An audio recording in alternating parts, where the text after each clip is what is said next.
امریکی ریاست ورجینیا کی پاکستانی کمیونٹی نے chief justice Lahore high court justice سردار شمیم خان کی قیادت میں آنے والے عدلیہ کے وفد کے اعزاز میں ایک تقریب کا انعقاد کیا۔ اس موقع پر مقررین نے کہا کہ عدلیہ کی جانب سے انصاف کی فوری فراہمی کی کاوشیں قابل تحسین ہیں اور اوورسیز پاکستانیوں کے لیے سہولتیں بہم پہنچانے پر اوورسیز پاکستانیز کمیشن کا شکریہ ادا کیا۔ چیف جسٹس سردار شمیم خان نے اپنے خطاب میں کہا،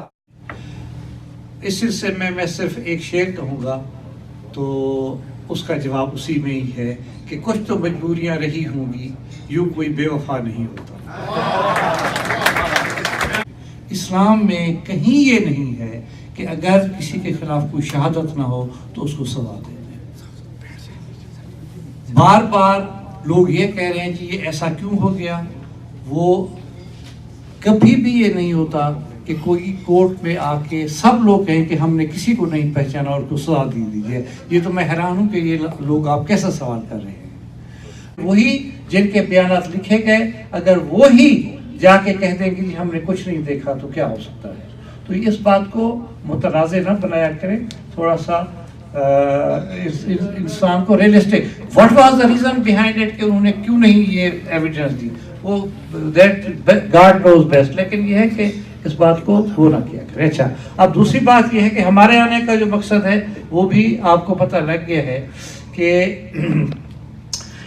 قانون میں آرٹیکل 4 جو ہے نا کانسٹیٹیوشن آف پاکستان کا، وہ ایکول رائٹس دیتا ہے اس شخص کو جو پاکستان میں رہ رہا ہے یا اس کو جو پاکستان سے باہر رہ رہا ہے، اگر وہ پاکستانی ہے تو۔ اس پہ ورڈ واضح لکھا ہوا ہے کہ wherever he may be, تو آپ کے وہی رائٹس ہیں جو پاکستانیوں کے رائٹس ہیں۔ اوورسیز پاکستانیز کمشنر سید جاوید اقبال بخاری نے خصوصی گفتگو کرتے ہوئے کہا، اوورسیز پاکستانی کمیشن نے اپنے قیام یعنی 2014 سے لے کے اب تک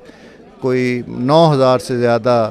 کیسز کے فیصلے کیے ہیں، کمپلینٹس ریزالو کی ہیں، اور اس میں اربوں روپے کی 50 ارب روپے کی پراپرٹیز جس پہ قبضے ہوئے تھے پورے پنجاب میں، اوورسیز پاکستانیز کی پراپرٹیز کو ہم نے ریٹریو کر کے ان کے حوالے کی ہیں۔ اور اوورسیز پاکستانیز کے جو کیسز تھے مختلف کورٹس کے اندر پنجاب میں، اس کے لیے کمیشن نے chief justice Lahore high court سے رجوع کیا اور ان سے ریکویسٹ کی کہ ان کیسز کو فاسٹ ٹریک پہ ڈال کے اوورسیز پاکستانی کیسز کے فیصلے کروائیں۔ تو 1600 کیسز کی لسٹ ہم نے چیف جسٹس صاحب کو دی تھی، جس میں سے میں یہ بتاتے ہوئے مجھے خوشی ہو رہی ہے کہ 2 مہینوں کے اندر 500 سے زیادہ کیسز جو ہیں جوڈیشری نے وہ ڈیسائیڈ کر دیے ہیں اوورسیز پاکستانیز کے، اور 1100 باقی جو کیسز ہیں وہ بھی 31 دسمبر 2019 تک انشاءاللہ وہ بھی ڈیسائیڈ ہو جائیں گے۔